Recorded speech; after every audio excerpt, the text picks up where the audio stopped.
পর্যন্ত চলবে। আরো 5 দিন উত্তরবঙ্গে অতি ভারী বৃষ্টি হতে পারে, সতর্কতা রয়েছে। আলিপুর আবহাওয়া দপ্তর কি বলছে জানার চেষ্টা করব। বিশ্বজিৎ রয়েছেন আমাদের সঙ্গে। বিশ্বজিৎ, উত্তরবঙ্গে এই দুর্ভোগটা আর কতদিন চলবে, কতদিন এই ভারী বৃষ্টির সতর্কতা? দেখো, এখনো মৌসুমী বায়ু অবস্থান করছে উত্তরবঙ্গে এবং এর পাশাপাশি বিহার থেকে একটি অক্ষরেখা রয়েছে। আর এই অক্ষরেখা এবং মৌসুমী বায়ুর অবস্থান এই জোড়া ফলাতে উত্তরবঙ্গে দুর্যোগে দুর্ভোগ চলবে। আরো 4-5 দিন অতিবৃষ্টির সতর্কতা রয়েছে। জলপাইগুড়ি, কোচবিহার এবং আলিপুরদুয়ার এই 3 জেলাতে অতিবৃষ্টি অর্থাৎ 200 মিলিমিটার বা তার বেশি বৃষ্টি হতে পারে এমন আশঙ্কা রয়েছে। দার্জিলিং, কালিম্পংয়েও ভারী থেকে অতি ভারী বৃষ্টির সতর্কতা রয়েছে। মালদা, 2 দিনাজপুরেও বজ্র বিদ্যুৎ সহ বৃষ্টি হবে আগামী 48 ঘন্টায়। অর্থাৎ উত্তরবঙ্গ জুড়েই বৃষ্টির সম্ভাবনা। এবং শুধু উত্তরবঙ্গ নয়, এই যে বিহার থেকে আসাম পর্যন্ত যে অক্ষরেখা একটি রয়েছে, এর প্রভাবে সিকিম এবং আসাম, মেঘালয়ে প্রবল বৃষ্টির সম্ভাবনা রয়েছে। আর তার ফলেই ওপর থেকে যে নদীপথে জল আসবে, তার ফলে উত্তরবঙ্গের তিস্তা, জলঢাকা, তোরসা সমস্ত নদীতেই একেবারে জলস্তর বাড়বে এবং নিচু এলাকা প্লাবিত হওয়ার যেমন সম্ভাবনা রয়েছে, পাশাপাশি ধস নামার আশঙ্কা রয়েছে। ইতিমধ্যেই বেশ কয়েকটি জায়গায় ধস নেমেছে। অর্থাৎ যানবাহনের যে গতি সেটাও রুদ্ধ হতে পারে। বিভিন্ন জায়গায় দৃশ্যমানতা কমে আসবে বৃষ্টির কারণে। অর্থাৎ সব মিলিয়ে একটা দুর্যোগে দুর্ভোগ আরো 4-5 দিন চলবে উত্তরবঙ্গে, এমনটাই জানাচ্ছে আলিপুর আবহাওয়া দপ্তর। বিশ্বজিৎ, অন্যদিকে দক্ষিণবঙ্গের মানুষ তারা ভাবছেন যে বর্ষা কবে আসবে। এখনো পর্যন্ত তো বর্ষা এলো না, কি জানাচ্ছে আবহাওয়া দপ্তর?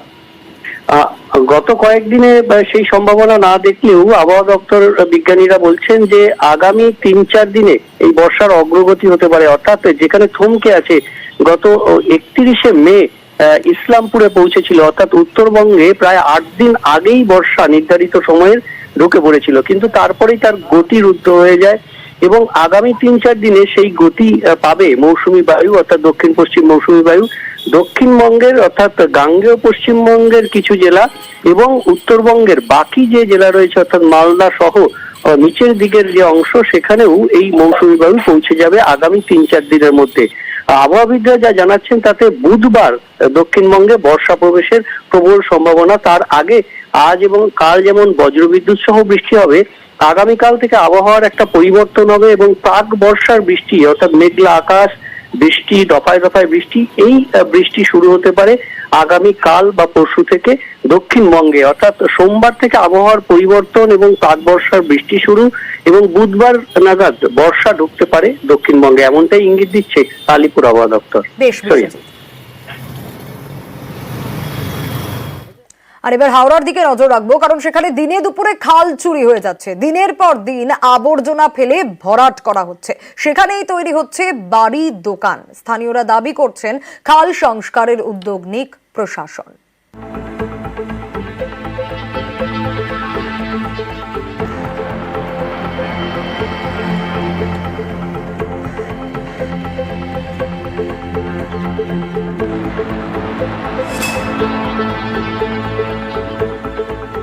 হাওড়া পুরসভার 45 নম্বর ওয়ার্ড, এখানকার থানা মাকুয়া বকুলতলায় আস্ত একটা খাল ভরাট, আবর্জনা ফেলে বুঝিয়ে দেওয়া হয়েছে।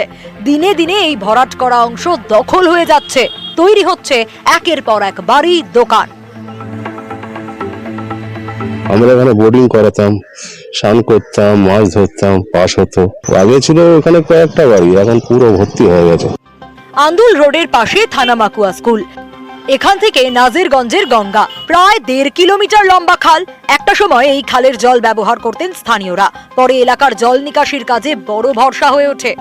অভিযোগ, এমন একটি গুরুত্বপূর্ণ খাল দীর্ঘদিন সংস্কার করা হয়নি, উল্টে খালি হয়ে ওঠে ডাস্টবিন, ফেলা হয় আবর্জনা।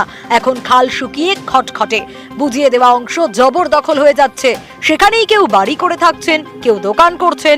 এর জেরে বৃষ্টি হলে দুর্ভোগ বাড়ে। অভিযোগ, বিকল্প কোনো নিকাশি ব্যবস্থা না থাকায় তখন রাস্তায় জলে জল। স্থানীয়দের দাবি, এই খাল সংস্কারের দাবিতে হাওড়া পুরসভায় একাধিকবার ডেপুটেশন দিলেও কাজ হয়নি।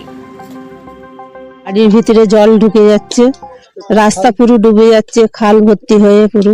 কি করবে, লোক থাকবার জায়গা নেই, এরকম বাস করছে, রয়েছে এইভাবে। পুরো বুঝে গেছে, সব জল বর্ষাকালে অনেকই অসুবিধা হয়। হ্যাঁ, ওইদিকে যত আছে সব খালের মধ্যে আছে। অনেকজন এইছে দেখে দেখে চলে গেছে, কাজ আর হচ্ছে না।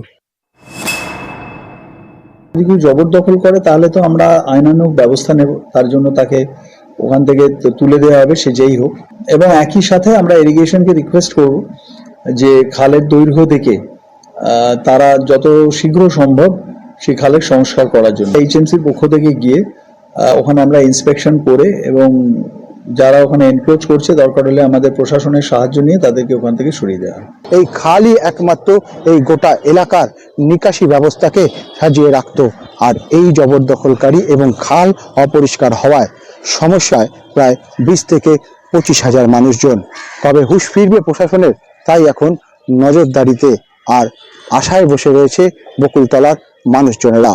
ক্যামেরা রাজু ভুইয়ার সঙ্গে দেবাশিস চক্রবর্তী, নিউজ 18 বাংলা, হাওড়া। মুড়িগঙ্গা নদী বাঁধে ভাঙন কাটা, নদী বাঁধে একটু একটু করে নামছে ধস। বাঁশ দিয়েই সেই বাঁধ সারানোর কাজ করছে সেচ দপ্তর, তাতেও আতঙ্ক কাটছে না নদী পাড়ের বাসিন্দাদের। নামখানার নাদা ভাঙা চায় পাকাপোক্ত বাঁধ।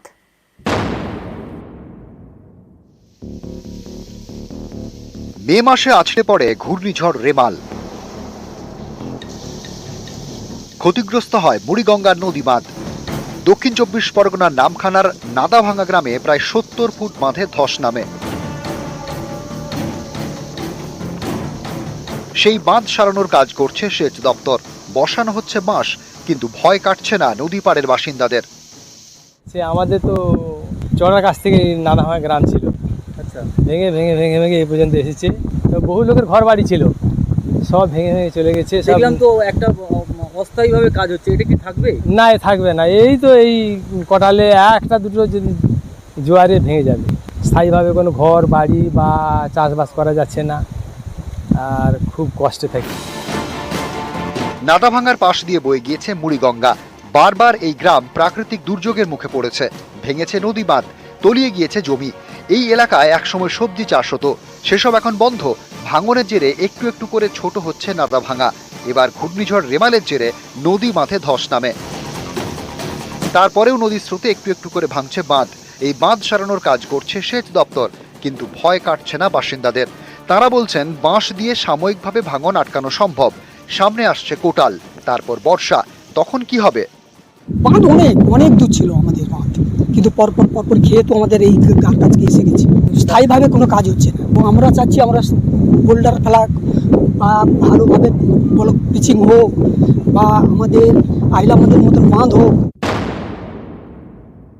আমাদের বিভিন্ন নদী বাঁধগুলোকে শক্তপোক্ত করার লক্ষ্যে কিন্তু পশ্চিমবঙ্গ রাজ্য সরকার তার নিজস্ব কোষাগার থেকে, যেহেতু কেন্দ্রীয় সরকার থেকে আমাদের বিভিন্ন বঞ্চনা এবং যেহেতু অর্থ আমাদের আটকে রেখেছে, সেক্ষেত্রে রাজ্য সরকার তার নিজস্ব উদ্যোগে নদী বাঁধগুলোকে আস্তে আস্তে ধীরে ধীরে পরিকল্পনা মাফিক কাজ করছে। যেহেতু মেগা প্রজেকশন অনগোয়িং প্রসেস, একটা আমাদের একটা প্রজেকশনের মধ্যে ধরা হয়েছে, সেটা যতক্ষণ না ইমপ্লিমেন্টেশন হচ্ছে, সেক্ষেত্রে সেখানকার মানুষদের যে নদী বাঁধটা সুরক্ষা করার জন্য বর্তমান রাজ্য সরকারের পক্ষ থেকে ইরিগেশন থেকে এই কাজগুলোকে ছোট ছোট আকারে করা হচ্ছে।